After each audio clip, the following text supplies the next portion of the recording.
आमच्या वर्गात एक बोबडं बोलणारं पोरग होतं. त्याला विचारलं तुला MBA कशात करायचंय रे? तो म्हटला सल मला मार्केटिंग मध्ये MBA करायचंय म्हटला. त्याला र बोलता यायचं नाही. सर म्हटले तुला नीट र बोलताय ना, तू मार्केटिंग मध्ये काय MBA करणार? तुझं बॅकग्राऊंड कॉमर्स आहे, तू फायनान्स मध्ये MBA कर. पोरग वर्गात उठून उभं राहिलं, म्हणला सल कलनाल तर मार्केटिंग मध्ये MBA कलनाल नाही तर शिकणार नाही म्हटलं. सर म्हटले तुला काय करायचं ते कर, आपण परीक्षा घेऊ, कुणामध्ये मार्केटिंगचं टॅलेंट आहे ते शोधू, त्यानं मार्केटिंग मध्ये MBA करावं. म्हटलं काय परीक्षा आहे? ते म्हटले आम्हाला सगळ्यांना 100 रामायणाच्या प्रती दिल्या आणि सांगितलं या रामायणाच्या प्रती बाजारात जाऊन विकून यायच्या. ज्याच्या सगळ्यात जास्त प्रती विकल्या जातील आपण समजूयात याच्यामध्ये मार्केटिंगचं टॅलेंट आहे, त्यानं मार्केटिंग मध्ये MBA करावं.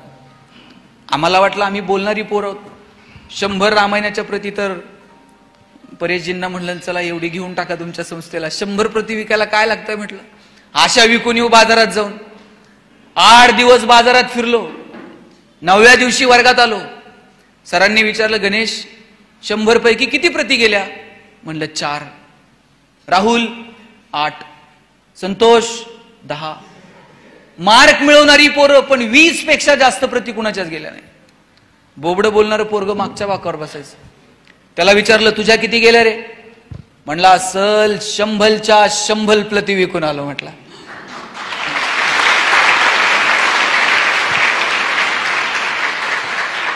सर म्हटले कोणती स्ट्रॅटेजी, कोणतं रेफरन्स बुक, काय केलं तू?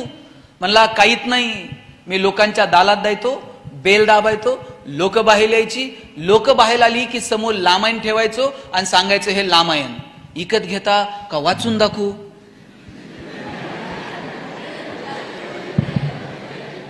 लोक म्हणायची वाचून नको दाखवू, तुझं रामायण विकत घेतो. बोबडं बोलणं विकनेस आहे का स्ट्रेंथ आहे? दाबून ठेवला असता तर स्ट्रेंथ ठरला असता का? नाही. आमच्या प्रत्येकात काहीतरी वेगळेपण आहे, फक्त ते वेगळेपण आम्हाला ओळखता आलं पाहिजे. ज्या दिवशी पोरांनो तुम्हाला तुमच्यातलं वेगळेपण सापडेल त्या दिवशी तुमचं जगणं सुंदर होऊन जाईल. शोधा तुमच्यामध्ये काय चांगलं आहे. कुठलीही गोष्ट, आपलं आयुष्य मुळात क्षणभंगूर आहे. आपल्याला माहित आहे का हो? मला सांगा, आपल्याकडे किती प्रॉपर्टी आहे हे सगळ्यांना माहित आहे, बरोबर? पण आपल्याकडे किती वेळ शिल्लक आहे हे कुणाला माहित आहे का? जन्माला येण्याचे संकेत 9 महिने आधी मिळतात, पण आपण जाणार आहोत याचे संकेत 9 मिनिट पण आधी मिळत नाही. आपल्याला जर 9 महिने आधी पत्र आलं, हा तुमचं आटपलंय आता हिशोब करून घ्या, काय अवस्था होईल माणसाची? पण नाही, ते संकेत मिळत नाहीत. 130-135 कोटी लोकसंख्या आहे भारताची. हजारो लोक रोज जन्माला येतात आणि मरतात, त्यांच्या नावाची नोंद सुद्धा इतिहास ठेवत नाही. आपल्यालाही त्यांच्याच पैकी एक व्हायचंय का? आले गेले काही नाही, कोणाला घेणं देणं. आपल्याला जर वाटत असेल की इतिहासानं आपल्या येण्याची आणि जाण्याची नोंद ठेवावी तर तसं कर्तृत्व आपल्याला करावं लागेल. आणि त्यासाठी फक्त स्वतःसाठी जगून चालत नाही, आपल्याला थोडंसं इतरांसाठी जगता येईल का? मी म्हणत नाही तुमचं सगळं सोडा आणि इतरांसाठीच काम करत बसा, पण तुमच्या दारात जर पोरांनो बाग फुलून आली ना, त्यातली 2 फुलं इतरांना द्या. तुमचे सूर जुळून आले, 2 गाणी इतरांसाठी गा. तुमच्या दारात आभाळ भरून आलं, उंजळभर पाणी इतरांना द्या. आणि तुमची उंची जर आभाळाला टेकली तर अशाच मानावर करून बघू नका, थोडंसं खाली झुका. आणि जी माणसं मातीत मिसळतात त्या मातीत मिसळणाऱ्या माणसांना थोडं तरी वरती उचलून घेता येईल का? मला वाटतं याच्यासाठी प्रयत्न करा. तुमचे आई वडील तुमच्यासाठी टाळ्या वाजवतील इतके मोठे व्हा. तुम्ही म्हणाल मोठे होण्याची काय व्याख्या आहे? किती मोठं व्हायचं? किती मोठं झालं तर आमच्या पुढे कोणतर असणारच आहे. आम्ही पहिले कधी येणार आहोत? तुम्ही पहिले कधी याल माहित आहे? जगाच्या स्पर्धेत मला माहित नाही तुम्ही किती वेळ याल, पण तुमच्या आई वडिलांच्या नजरेत तुम्ही हिरो झालात ना, समजायचं आपण पहिले आलो जगात.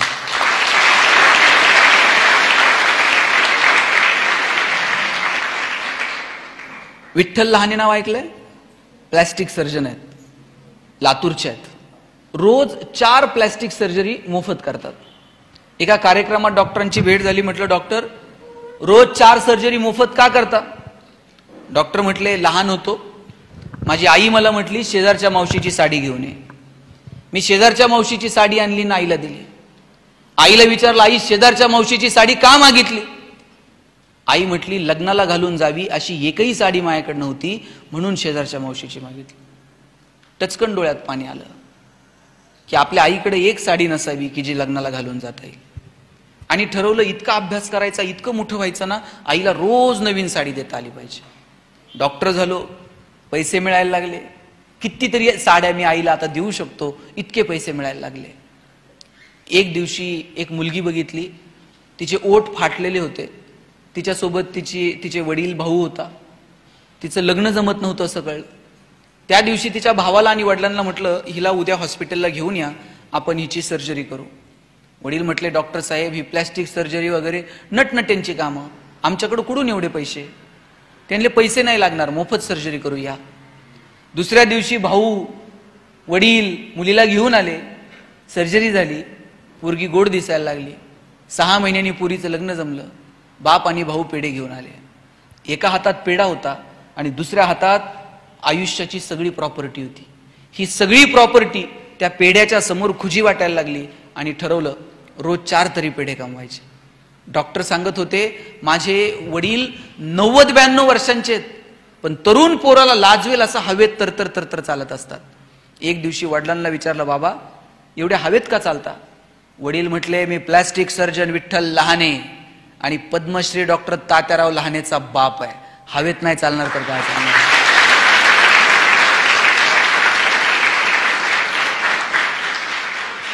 आपल्या बापाला आपल्याकडे बघून हवेत चालावं वाटलं पाहिजे अरे वा काय पुरीनं कर्तृत्व केलं, काय माझा पोरगा जन्माला आला. मला वाटतं हे आपल्या आईवडिलांना सांगता आलं पाहिजे. आणि याच्यासाठी म्हणून प्रामाणिकपणे अभ्यास करा. मी सांबरे साहेबांच्या हॉस्पिटलला भेट दिली, कितीतरी सर्जरी तिथे मोफत होतात, कितीतरी ग्रामीण भागातून लोक तिथे येतात, कितीतरी लोकांवरती तिथे उपचार केला जातो. मला वाटतं हे साहेब या पवित्र व्यासपीठावर मी आपल्याला सांगतो, निसर्गाचा नियम आहे, तुम्ही एक दाणा पेरला तर त्याचे 1000 दाणे उगवतात. तुम्ही जेवढं समाजाला द्याल ना त्याच्या कितीतरी पटीनं हा समाज भरभरून तुम्हाला परत करेल. निसर्ग कुणाचंही उसनं ठेवत नाही. म्हणून तुम्ही ज्या या लेकरांसाठी करताय, शाळा कॉलेजांसाठी करताय, त्या दिवशी गप्पा मारता मारता मी सहज त्यांच्याशी बोलत होतो. ते म्हटले की मी इथं शाळा सुरू करण्यापाठीमागचा उद्देशच हा होता, का बरं आपल्या ग्रामीण भागातल्या आदिवासी पाड्यातल्या पोरांना चांगलं एज्युकेशन मिळू नये, का क्वालिटी एज्युकेशन त्यांना मिळू नये. मोठमोठ्या शाळांमध्ये 60-65 हजार, अहो त्यांची 65,000-70,000 वर्षाचं इन्कम नाही आणि 60-65 हजार रुपये ते उत्पन्न शाळेत फी कशी भरू शकतील. आणि म्हणून ही लेकरं सुद्धा शिकली पाहिजेत. या पोरांना सुद्धा माणूस म्हणून घडण्याचा, मोठं होण्याचा अधिकार नाहीये का. ग्रामीण भागातली पोरं, ग्रामीण भागातली माणसं फार हळवी आहेत. पोरांनो तुम्ही लक्षात ठेवा, किती मोठे झालात ना, मी तुम्हाला एक किस्सा सांगून थांबतो, जास्त वेळ तुमचा घेत नाही. तुम्हाला काहीतरी समाजासाठी करता आलं पाहिजे. तुम्ही IAS झालात ना, 10 पोरांना सांगा कसा अभ्यास करायचा, त्यातलं एक पोरग जरी झालं तरी तुम्ही समाजासाठी काहीतरी करू शकलात. प्रत्येक वेळेस समाजाला द्यायला पैसेच लागतात असं नाही. कधी ज्ञान द्या, कधी मदत द्या, कधी मार्ग दाखवा, कधी कुणासाठी तरी कष्ट करा, पण काहीतरी समाजाला आपण देणं लागतो ही भावना कायम आपल्या मनात असली पाहिजे. मी माझ्या वडिलांना विचारलं होतं, म्हटलं आप्पा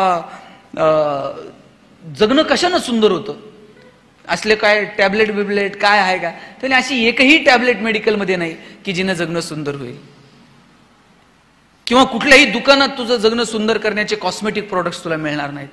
म्हटलं मग कशानं जगणं सुंदर होतं. ते म्हटले तुला एक गंमत सांगतो. मला म्हटले तू एक यादी कर, ज्या लोकांनी तुला आतापर्यंत तुझ्या आयुष्यात मदत केली. मी यादी करायला घेतली. शाळेत असताना या मित्राच्या गाडीवर बसून सायकलवर बसून शाळेत जायचो. कॉलेजला आल्यानंतर या मित्राच्या वडिलांनी मला फीला मदत केली. पुण्यात शिकायला आल्यानंतर याच्या रूममध्ये राहायचो. अशी मी 100-150 लोकांची यादी केली. म्हणलं या लोकांनी मला मदत केली आजपर्यंत. वडील म्हणले अरे वा, ती माणसं तुला अजून आठवतात की ज्यांनी तुला मदत केली आहे, याचा मला हेवा वाटतो. म्हणले आता दुसरी यादी कर. म्हणलं दुसरी यादी काय. म्हणले तू आतापर्यंत किती लोकांना मदत केली त्याची एक यादी कर. मग मी ती यादी तयार करायला घेतली. आठवून मला आठवत नव्हतं मी कुणाला मदत केली. 5-6 इकडची तिकडची नावं लिहिली. म्हटलं या 5-6 लोकांना मी पण आयुष्यात मदत केली. वडील म्हटले ज्या दिवशी तुझी दुसरी यादी पहिल्या यादीपेक्षा मोठी होईल ना, त्या दिवशी आपोआप तुझं जगणं सुंदर होईल.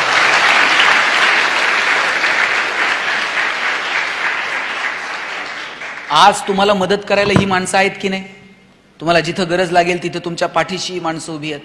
उद्या तुमची दुसरी यादी वाढली पाहिजे तुम्ही मोठे झाल्यानंतर, याच्यासाठी मनापासून प्रयत्न करा, त्यासाठी मनापासून शिका. छोट्या छोट्या गोष्टींचा आनंद घ्या, मोठी स्वप्न बघा, भन्नाड जगायचं, टेन्शनमध्ये राहायचं नाही. आलेला क्षण परत मिळतो का? गेलेला क्षण परत मिळणार आहे का? जे क्षण आहेत ते आनंदानं जगायचे. आणि तुम्ही तर शाळा कॉलेजातले दिवस तर याच्यासारखे दिवस परत नाही. बेंच आहेत की नाही आता शाळेत तुम्हाला? कॉलेजमध्ये किती जण बसताय एका बेंचवर? 2, 3. आम्ही 3 जण एका बेंचवर बसायचो आणि मग कर्कटकनं रेषा मारून जागा वाटून घ्यायची. तुम्ही करता की नाही? तुझा हात इकडं का आला, तुझं दप्तर तिकडं काय गेलं. शेवटच्या दिवशी मला माझ्या बाईंनी उभं केलं आणि म्हटल्या, राजा बेंच इथंच राहणार आहे, तुला फक्त वर्ग सोडून जायचं. वाक्य छोटं होतं पण आयुष्यभर मनावर कोरलं गेलं. बेंच इथंच राहतो, आपल्याला सगळं सोडून जावं लागतं. माईक चांगला आहे, मला घरी घेऊन जाता येईल का? नाही म्हणते ते, घरी घेऊन नाही. आत्ता मी बोलतोय, उद्या या माईकवर दुसरं कुणीतरी बोलेल, परवा तिसरं कुणीतरी बोलेल. तुम्ही ज्या खुर्च्यांवर बसलाय त्या अजून 5 मिनिटं तुमच्या, 5 मिनिटानंतर कुणीतरी ते भरून गाडीत टाकून घेऊन जाईल. उद्या दुसरं कुणीतरी त्या खुर्च्यांवर बसेल. आपण कुणीच मालक नाही होत, लक्षात घ्या. आपण सगळे विश्वस्त आहोत, ट्रस्टी आहोत. सांभाळायचं, पुढच्या कुणाच्या तरी हातात द्यायचं आणि निघून जायचं. आपण कुणीही मालक नाही होत. म्हणून पुढच्या लोकांना त्याचा आनंद वाटेल असं कर्तृत्व आपल्याला निर्माण करता येईल का? मला वाटतं याच्यासाठी प्रयत्न करा. लक्षात घ्या, मानवजातीचा इतिहास नावाचं एक पुस्तक आहे, तुम्ही वाचा मुलांनो. परत भालचंद्र नेमाडेंचे हिंदू वाचा. अनेक पुस्तक आहेत. किमयागार वाचा, अच्युत गोडबोलेंनी लिहिलेलं. चांगली पुस्तकं तुम्ही वाचली पाहिजेत. शाळेत लायब्ररी आहे ना, लायब्ररीतली अवांतर पुस्तकं आणली पाहिजेत, वाचली पाहिजेत. सिलेबसच्या थोडं पलीकडे जाऊन विचार करावं. तुम्ही फक्त सिलेबसमध्ये अडकलेले आहात आणि ते पण मार्कांसाठी. शिवाजी महाराज 4 मार्काला, संभाजीराजे 5 मार्काला, तुकाराम महाराजांचा अभंग अवघड आहे, ऑप्शनला टाकू पोरं म्हणले. परवा तर 10वीतला एक वर्ग मला विचारत होता, सर यावर्षी मराठीच्या पेपरला ज्ञानदेव पडणार आहेत का तुकाराम पडणार आहेत? म्हटलं हे पडतील कसे ज्यांनी महाराष्ट्र उभा केला. सगळंच कसं मार्कांसाठी असेल? थोडंसं मार्कांच्या पलीकडे जाऊन आपल्याला शिकता येईल का याचा विचार करा. आयुष्यातल्या छोट्या छोट्या गोष्टींचा आनंद घ्या. आणि शिक्षक आहेत का इथे? शिक्षक कुणी आहेत का? 2-4 जणच आहेत. जे कुणी शिक्षक इथं उपस्थित आहेत त्यांना शेवटचे 2 मिनिट सांगतो. ताई, आता घरी दूधवाला येतो का नाही दूध द्यायला? आता तुम्ही पिशवीतला आणत असाल, पण पूर्वी दूधवाला यायचा दूध द्यायला, येतो ना? हा, मग दूधवाला ज्यावेळेस ते माप टाकतो त्यावेळेस तुमचं लक्ष कशाकडे असतंय? त्याच्या मापाकडे. त्यातलं त्यात तुमचं लक्ष पहिल्या मापाकडे नसतं, त्याच्यानंतर ते वरतून एक खुशीनं एक धार होतं बघा, आपलं लक्ष त्या धारेकडे असतंय. पहिलं माप तर त्याच्या बापाला ओतावं लागणार आहे पैशाच्या बदल्यात, पण नंतर ते वरतून एक फुकटची धार टाकतं, आपलं लक्ष त्याच्याकडे असतं. माझं सगळ्या शिक्षकांना सांगणं आहे, सिलेबस तुम्हाला कंप्लीट करावा लागणार आहे की नाही? परीक्षा घ्याव्या लागणार आहेत की नाही? शासनाच्या संस्थेच्या परिपत्रकानुसार काम करावं लागणार आहे की नाही? करावं लागणार आहे. पण या सगळ्याच्या पलीकडे जाऊन या लेकरांसाठी काही वेगळी धार आपण ओततो का? सिलेबसच्या पलीकडे जाऊन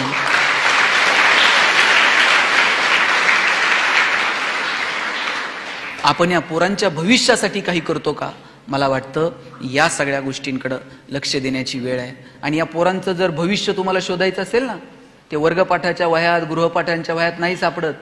यांचं भविष्य, यांचा भूतकाळ, यांचा वर्तमान काळ सगळं तुम्हाला वह्यांच्या मागच्या पानात सापडतं. मागच्या पानावर काय असतं तर मी सांगायला नको. रांगोळ्यांची डिझाईन असते, मेहंदीची डिझाईन असते, आकडेमोड असते. पोरांनी तर असली नावं खुडून खुडून परत दुसरी तिसरी परत ती खुडून काय काय सांगायचं असतंय. पोरं खूप सात्विक आहेत, फक्त त्यांच्या भविष्याला आयाम निर्माण करून देण्याची जबाबदारी आपल्याला सगळ्यांना स्वीकारावी लागेल. त्यांचं भविष्य गोड व्हावं, समृद्ध व्हावं अशी अपेक्षा या कार्यक्रमाच्या निमित्तानं व्यक्त करतो. सांबरे साहेब, मला इथं आपण बोलवलं, या सगळ्या मुलांशी संवाद साधायची संधी उपलब्ध करून दिली, त्याबद्दल मी आपले मनापासून आभार मानतो. आणि पोरांनो, 1 मिनिट इकडे लक्ष द्या. Information and knowledge, these both concept are different from each other. तुम्ही माहितीला ज्ञान समजायची गल्लत करू नका. माहिती संकलनाच्या नादात ज्ञानापासून दूर जाऊ नका. माहितीचं ज्ञानात रूपांतर कसं करायचं हे ठरवा. तुमच्याकडं काहीतरी कॉमन सेन्स असला पाहिजे, त्याचा विचार करा. मी एक जणाला ती गोष्ट सांगितली ससा आणि कासवाची, आणि म्हटलं बघ ते ससा झोपला आणि कासव जिंकलं. म्हटलं हो मामा, ही किती दिवस झाले मी ही गोष्ट ऐकतोय. म्हटलं मग एवढे दिवस ही गोष्ट ऐकतोय, याच्यातून तू काय शिकला? म्हणला मी एकच शिकलो, रेस हारली तरी चालेल पण दुपारची झोप चांगली व्हायला पाहिजे. म्हणला कॉमन सेन्स नाही. म्हणून अवांतर वाचा, चांगल्या लोकांना भेटा, चांगल्या माणसांशी गप्पा मारा आणि त्यातून भविष्याचा वेध घ्या. एवढा विचार व्यक्त करतो आणि थांबतो. जय हिंद, जय महाराष्ट्र.